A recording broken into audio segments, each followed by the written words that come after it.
Hey guys, it's a brand new season here at On the Path, and I'm so excited. We are buzzing over here with another huge interview for you. Coming up next, we are speaking with the brothers, the artists, the geniuses, Luke and Joel Smallbone from For King and Country, and they are sitting with me one-on-one speaking about their brand new film, Unsung Hero, and it is all about the Smallbone family, their incredible life story of traveling from Australia to America and all of the hardship and things that they endured, and the answered prayers after answered prayers, the miracles that God performed for that family and their incredible sister, Rebecca St. James. Guys, you do not want to miss this interview.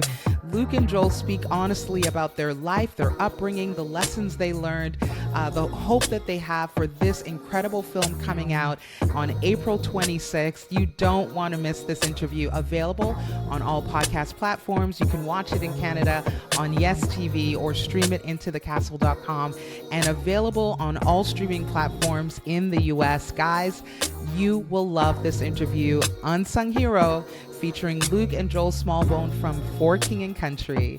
And I will see you on the path. You're listening to On the Path podcast with Cheryl Nembhard, brought to you by Fight for Freedom. Follow Cheryl Nembhard on all social media platforms.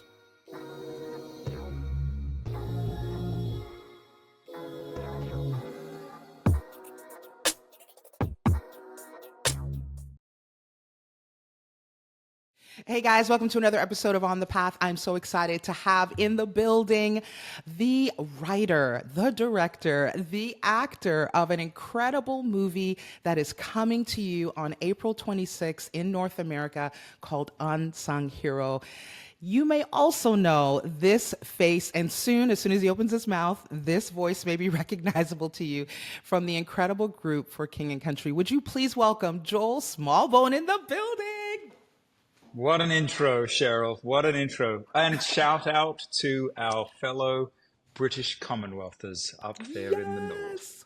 That's right. Oh my goodness, we Canadians we are absolute fans, and we adore For King and Country. And now this incredible film of your life, Joel. I got to tell you right off the top, as soon as the frame started coming in, I could not believe that you took on acting as well. Tell me about that.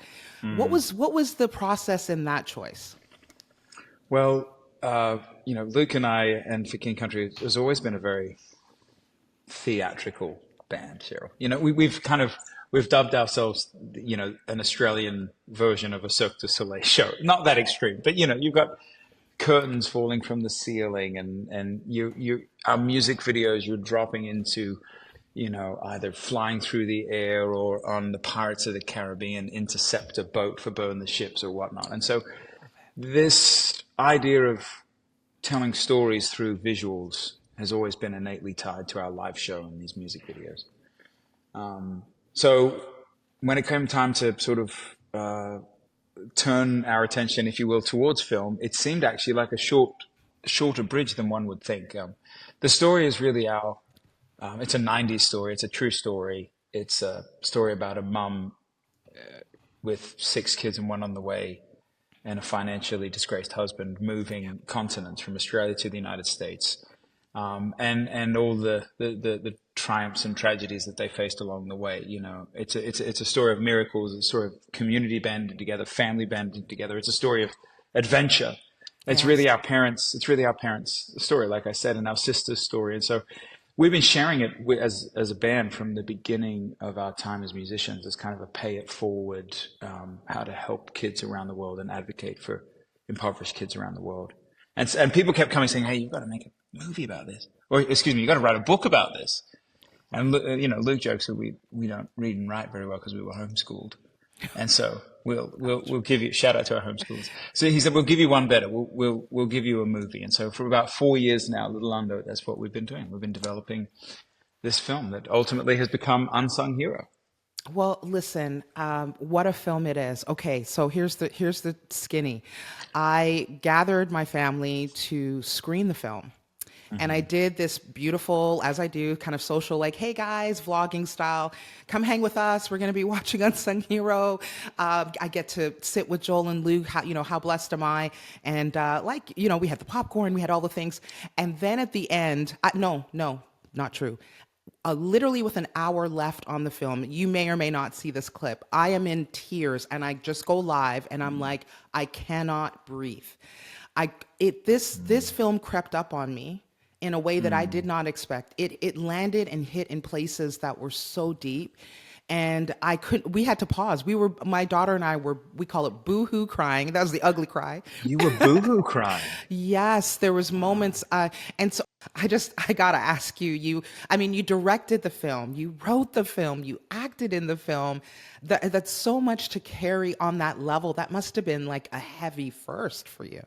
Yeah, a lot of firsts. I felt very set up to win on the level of, we did a film in 2016 with our brother Ben called Priceless that I was very involved with and we were very involved with. And I've done a couple father-son films. I did a film last year with Antonio Banderas where I played his son. Years ago, I did a country film with Billy Ray Cyrus and I played his son. But this was the first time also that it's ever been flipped and that I was playing the father this time instead of the son. So by the grace of God, I think I had just enough insight and understanding, hopefully per your tears, to be able to pull it off. Yeah, I gotta ask, how hard was it, or how challenging was it at times to play your dad and to kind of live that story out afresh? Yeah, well, I have dubbed it a very expensive therapy session, Cheryl, I will say. But it has given me, like I said, Luke and I were so young when we moved. And so we approached our time in coming to America. We always felt very safe in our family, although we were unsafe socially and economically and financially. So it was really an interesting exercise to now as an adult, roughly my dad's age when he moved, to re-image it from a father to a child versus from a child to a parent. And so it was sort of an epiphany for me, this film. It kind of gave me a whole new empathy and understanding and appreciation for dad that I've never had before. And so we see this incredible parental unit, so strong, until obviously it just gets too much. But your mom seems to be the one that taught you how to play. And that sort of first seeds of theater and acting and pretending really shaped you, didn't it? And your entire family. It did. Everything sort of became an adventure, to us kids. I mean, I remember we showed up at this house and we had no furniture in the house. And instead of being like, oh no, like one of the first things, like we could play cricket in the house, like which is Australian sort of version of baseball, if you will. Well, you all know as Canadian. Yeah, absolutely. And so we could play cricket in the house, or like, then sleeping on beds made out of clothes became adventure beds, and everything sort of turned into this. We got to rake leaves and mow lawns, and everything went back into the family fund, and we were able to do this together. And so that was one of the most striking things that was really beautiful in real life to depict on screen, is that this turning, the Hollywood Reporter did a great write-up on it, and they said turning struggle into adventure. Yeah, so good. What a cool way to put it. You know what I've always wanted to ask you, and now that I've seen the film, it makes a lot of sense. How did the really hard, we call them rock bottom moments, how did that shape you and inform the work that you do? You seem to have such a heart for the impoverished. Is that a connecting point from what you lived? It is. I mean, we so viscerally experienced what it's like to have nothing. And we so, by contrast to many who just feel pushed down by their community or by their culture or by their country, we actually felt lifted up. Like, we were so fortunate to have so many marvelous people in Nashville and the surrounding areas, and local churches and first grade school class actually really see us and see our need. And if it weren't for them, we wouldn't be here. And so now to be able to collaborate with organizations like, child advocacy organizations through Compassion International or whatnot, and be able to share or talk about human trafficking relief, whatever it might be, and to be able to sort of pay it forward is sort of an indelible part of what we want to do. And that's part of the reason for this film. Yeah, yes, it's an adventure film. Yes, it's a 90s film. You got all of the 90s feels and the songs and Rod Stewart, Jesus Jones, Lenny Love Kravitz, it. Michael W. Smith, Seal, We all the rest love of it. that. Yeah. But more than that, it's a film about the power of family and the community banding together to do something greater than themselves. And I'm proud of our story. Obviously, I had little to do with our story in that I was shy of 10 when we moved, but I'm really proud to be able to put it on the screen as well. It's an incredible film with powerful messages. And I wonder, what do you want the viewers to come away with? What do you want to be that sort of those lasting thoughts? Yeah. If you're a mum, I hope you feel seen. I hope, Cheryl, when you watched it with your daughter, I hope you felt seen as a mum. Like all those unseen hours of like sacrifice. You are an unsung hero. So I hope mums just feel validated, vindicated maybe, and seen and celebrated, I think for dads, I hope, they can relate. I think it's hard, these whole action figures and all these sort of superheroes, if you will. It's hard for men to be able to go like, am I that person? But one thing I love about Dad, and he was so kind to let me sort of externalize a lot of what was going on internally, is like, this is the man's struggle, pride and insecurity and wanting to protect and wanting to be the kind of man that your wife looks up to, your kids look up to, and wanting to inspire, And then for young girls, I hope for your daughter, I hope for young women who are trying to figure out who they're going to love and how they're going to live and what they're going to do with their lives. That they look at Rebecca and they go, man, I want to chase, inspiration. I want to chase calling.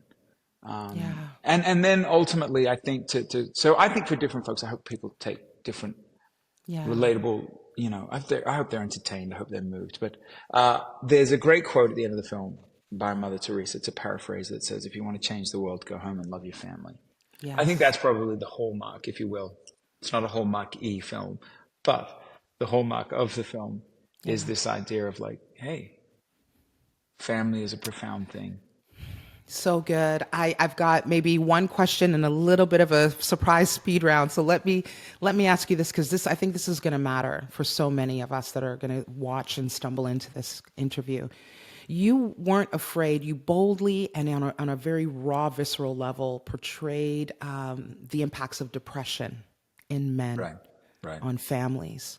Yeah. And I wonder if you just have a word of encouragement for men who are struggling and feeling less than, and the pressures of providing and all the things that your dad went through. Please, anything you'd like to say? Look, I'm living it right there with you. The modern day man, it's a tough world to navigate, particularly in isolation. And there's still this kind of, I call it the Marlboro man syndrome, that like, the cowboy hat and the cigarette, and it's like, I'm a tough guy. It's like, I just actually don't. I think that's where we isolate, and that's where we start breaking down. Like the courageous man actually does reach out and ask for help. The courageous man actually does, is strong enough to be weak. The courageous man builds community around him of people, men and other folks that he can lean on. The courageous man communicates with his wife and his family. And so I hope this in some way sort of debunks that Marlboro man concept that we tend to prescribe to as macho men in 2024. So good. Congratulations to you, Joel, and to your brother, Luke. I don't think you've just created a masterpiece of a film. I think that you are going to help shape families, reshape marriages, and empower men in a way that's vulnerable and honest, and will allow them to see the power and the restoration that comes after allowing yourself to break. It's okay. And what God can do when we trust him. It's incredible. Joel, you've been incredible. We wish you all the best on this film. What a joy. I just encourage Thank you, Cheryl. everyone in Canada, North America, under the sound of my voice, don't walk, run. Let's flood the theaters. Flood the Let's theaters on April 26th. Hey, by the way, Cheryl, it's our parents' 49th wedding anniversary that day. come And we didn't on. know. Lionsgate, the distributor, they picked the date. And a week later, I was on the phone with Mum. I was like, hey, they picked the date's April 26th. And she said, oh, that's our 49th wedding anniversary. And I was like, yes. I think we picked the perfect gift. How about a number one spot movie? How about that? I love it. I love it. So we've got Mother's Day, you've got Father's Day. Everyone needs a family day. So April 26th is Family Day. Come on out. Thank you so much, guys. Unsung Hero coming to theaters April 26th, and we're going to flood it out and a number one spot as an anniversary gift for Joel's parents. Thank you so much, Joel, for everything. Just thank you for taking this big leap of faith and doing this incredible film. I appreciate it, Cheryl. Bless you. I have an incredible ambassador with us today. You know this face. I know you know this voice. The one and only Luke Smallbone is in the building. What's up, Luke? Welcome to On the Path. Oh man, thanks for taking the time to chat with me. You guys are good people, so thank you for giving us a moment. Well, Luke, I got to tell you, in Canada, we are obsessed with for King and Country, and we love everything that you guys are doing. Have you ever been to Canada? Of course I've been to Canada. Is the Pope Catholic? Yes, of course. Yes, I've been to Canada many times. I've been to Canada probably more than any other country in the world, I would say, outside of living in Australia when I was a young boy. So yeah, I spent a lot of time in Canada. Well, come on now. Shout out Yeah. to fellow Commonwealthers. That's I right. love it. That's right. I love it. We love the king. We love the Queen and the King a little less, but that's okay. I'm just kidding. No, that is correct. Luke, I'm so happy that we're spending just a little bit of time to chop it up. I want to ask you a couple of really key questions that I've been wondering. First of Yeah. all, we saw the movie over here. My entire family screened it.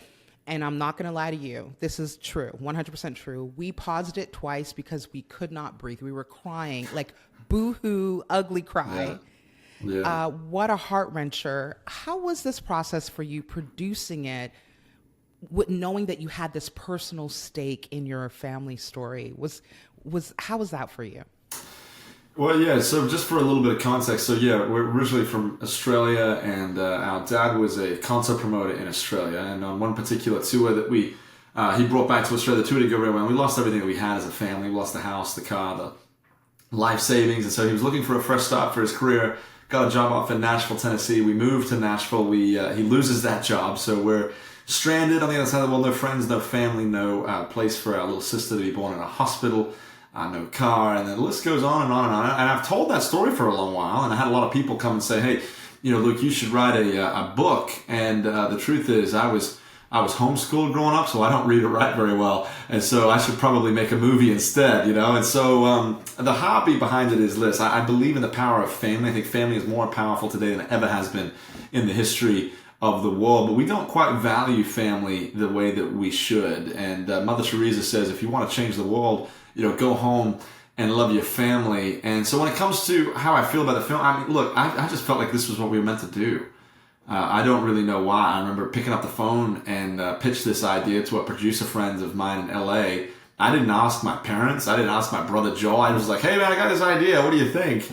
And somehow, of all the other film ideas that were floating around, this was the one that got through. And I think that tells you that this is a film for now. I think it means that this film needed to be made. And so, if people can use our story and my family's story and they can draw something from it, I think that we're willing to do it.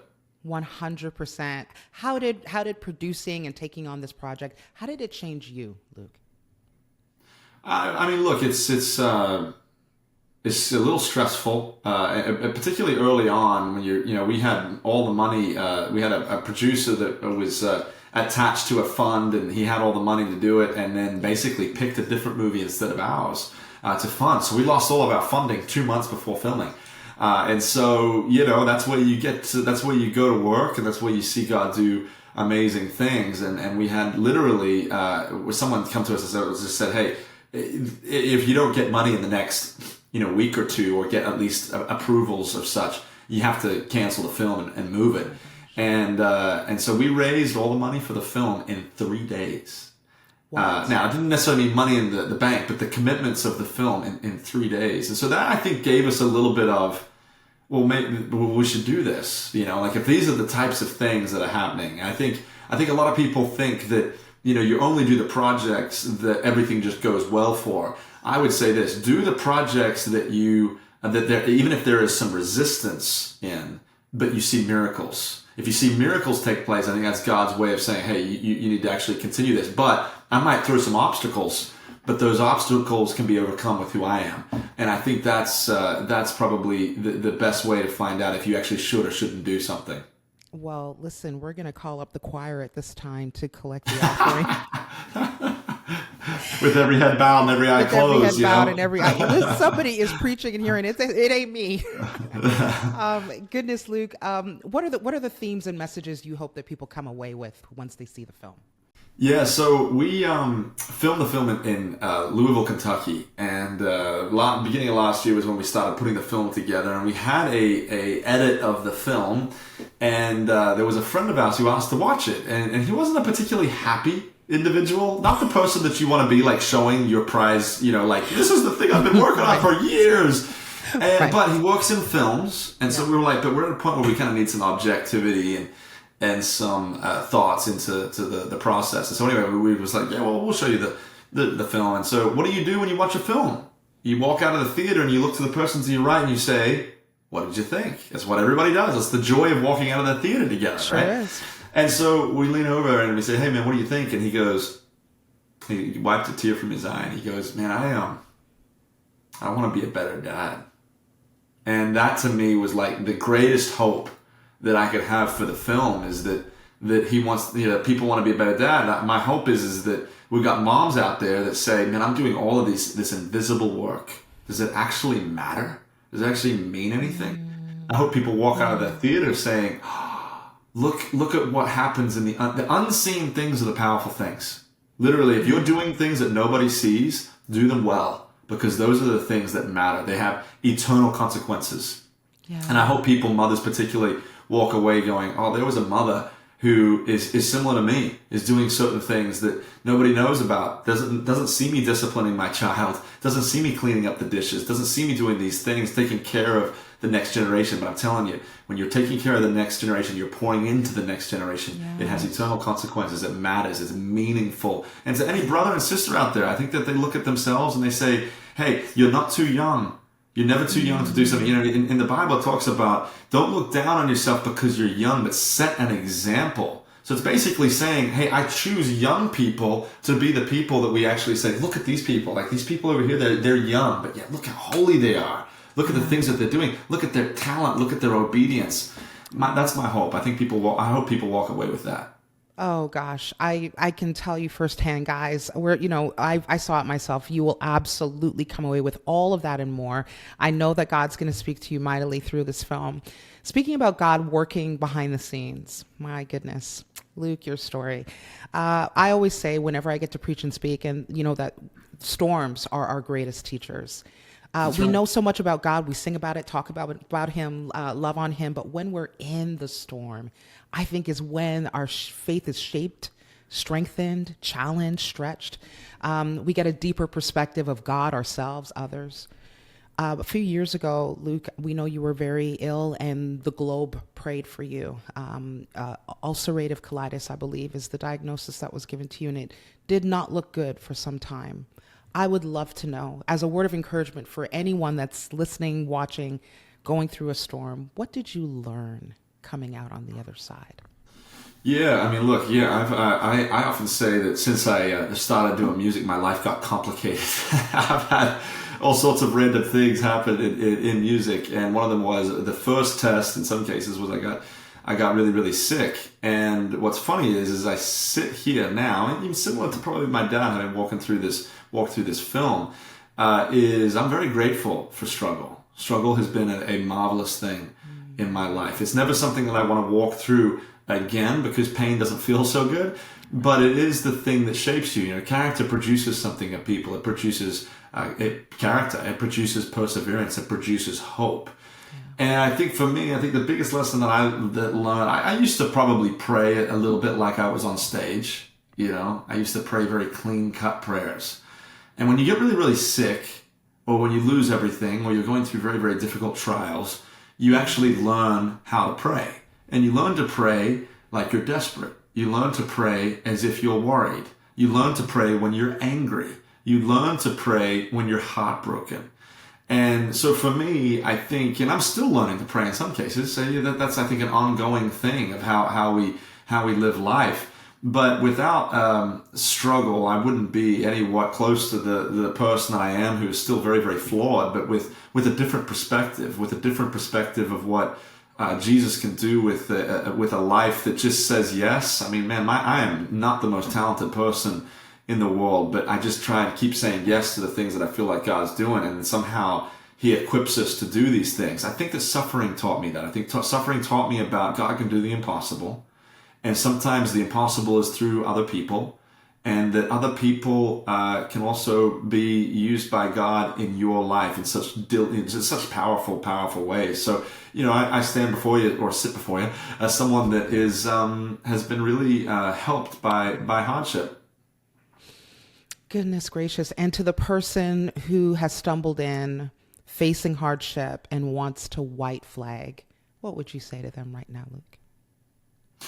I had someone come to me a while back, and they were saying, "Hey, so you went through this, and you know, there's all sorts of other things. I nearly lost my son at one point. I mean, we've gone through our fair share of hardship. We've had miscarriages. We've had all sorts of things that aren't joyful." And I had someone say, "So does that make you just want to shake your fist at God and like just run away from Jesus?" And I was so confused by that. I was like, "Wait, so like." Run away from Jesus towards more sadness? Right. Run away from Jesus to less hope? Run away from Jesus and enter into greater misery because there's nothing but darkness?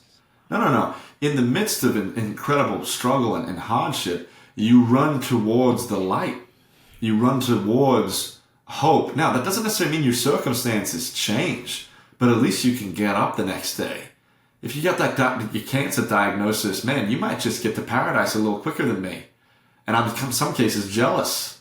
You know what I'm saying? Or God might deliver you great healing. And then you get to see the living. So either way you win. I'm playing with house money here every single day. I wake up. I'm playing with house money. I can't lose. Literally, every day I can't lose. Think about that. And I think I wish that people would maybe, have a little bit of more of that. And that doesn't mean that I don't have my fears. That doesn't mean I don't have my concerns. Like I'm married with 4 kids. I have great hopes for my ongoing marriage. I have great hopes for my kids and who they can be. But I'm playing with house money. I can't lose in life. Luke, I want to thank you for spending so much time with us. I'm literally undone, guys. There is such an anointing on your life. And I know that it came through, the olive oil doesn't come without the pressing.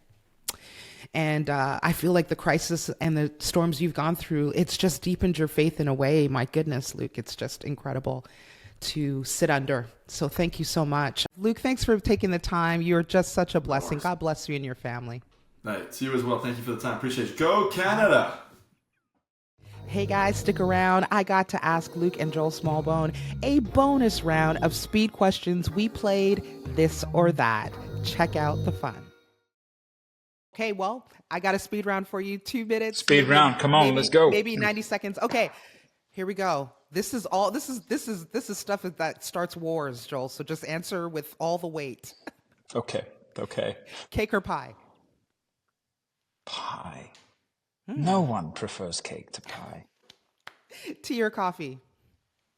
Coffee. My man. Nike or, as you would say, Adidas? Nike.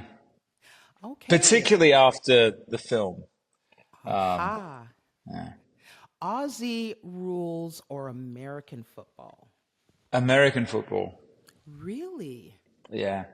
Okay. Something so much more dramatic, and the pads and the helmets and the drama. I had to pull this one out for your heritage. Milo or hot chocolate? Milo. All the way. It's not just a dog's name, everyone. It is a hot chocolate recipe. And one of the best, might I add. And lastly, because it is all about brothers and you're doing life in a big way with Luke, we've got to have a little bit of a brotherly feud. Chris Yeah. Helmsworth or Liam Helmsworth? Oh, I apologize, Liam, but Chris. The older brother, man. The older brother takes the cake. You heard it here. Every broken heart just needs to just pray for restoration. Hey, before we go, can we have a little fun? And bring some levity to this moment. Got a speed round for you, Luke. Okay, here we go. Got a speed round for you. This guy's got me in tears, people. Speed round. Okay. Luke Smallbone. This is heavy. Wars may be started. Cake or pie? Pie. I like pie. Okay. Tea or coffee? Oh, coffee for sure. I need to survive the day. How many cups are we doing a day, Luke? Tell me what's your I'm average. usually probably at 3, you know, and I'm one of those unhealthy guys that likes lattes a lot, so I'm usually doing 3 lattes. Now, I make them myself, and usually with good quality milk, but I'm at 3. I thought that was a lot, and I was talking to one of the guys that plays in the band the other day, and he goes, man, I think I'm at 12 cups of coffee a day, and I was like, you should go to the doctor. You should see a doctor. You should see a doctor. Okay, Nike or Adidas, or as your brother Joel says, Adidas. I would say Nike for sure. Nike. Nice. Okay, Aussie rules or American football? Man, this is a sad one here because I would love to be able to say I watch Aussie rules football and I just love it so much. It's American football now. At the end of the day, it just is what it is. I know where liars go, and I don't want to be one of them. Okay, this one stumped your brother because he's on the fence. Milo or hot chocolate? I like Milo a lot. I just actually picked some up the other day. I went to a store and I was having my kids. What I loved was I liked it in cold milk because it doesn't quite disintegrate and you get to have the chunks. It's pretty good. It's pretty good stuff. The problem with hot chocolate is it's all over the map. There's no consistency. Some people have it to where it's literally just like sugar into your mouth. And then some people it's a little bit more subtle. Then some people put marshmallows in. There's not a universal love for hot chocolate. We do it like we put candy canes in it. There's peppermint. There's all sorts of. We don't understand how to do hot chocolate. Milo. Oh my gosh, this is the best. Okay, and last but not least, because of course, as you said at the end, we got to pick our favorite brothers. I won't do it to you two because you guys are too awesome. But in light of your homeland, pick your Hemsworth, Chris or Liam. Oh, you know what's funny is I don't really know them. Like, I don't really know them that well. I'm guessing Chris because he's just been. I think he's been outward about him working through some things of late, in the sense of like, I don't want to work too much. I want to be around for my family and things like that. But to be honest, have I even seen him in a movie? Maybe not. I don't know. People are like, you don't watch Marvel films? No, they all live all the time. It's like, you know what the ending's going to do. Other than Iron Man, I think he dies, but like he wasn't mortal. It's like, you know what happens. Say it isn't so. Please tell me you watch Marvel films, Luke. No, I don't. I probably should. And it would probably be really bonding between me and my kids. I would like the Iron Man ones. I think I liked 1 and 2 and maybe 3. I don't know, guys. It's been really good. Thanks for coming on the podcast. We may or may not air this interview after. There you go.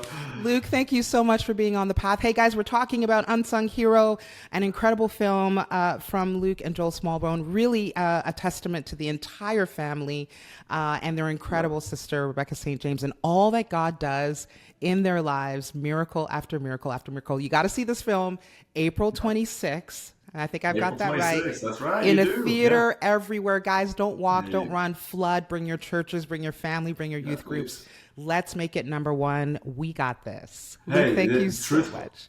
Truthfully, and I'll say this and we can wrap. I won't say this to many people because I don't know how I feel about it, but I was doing a little bit of research on the industry.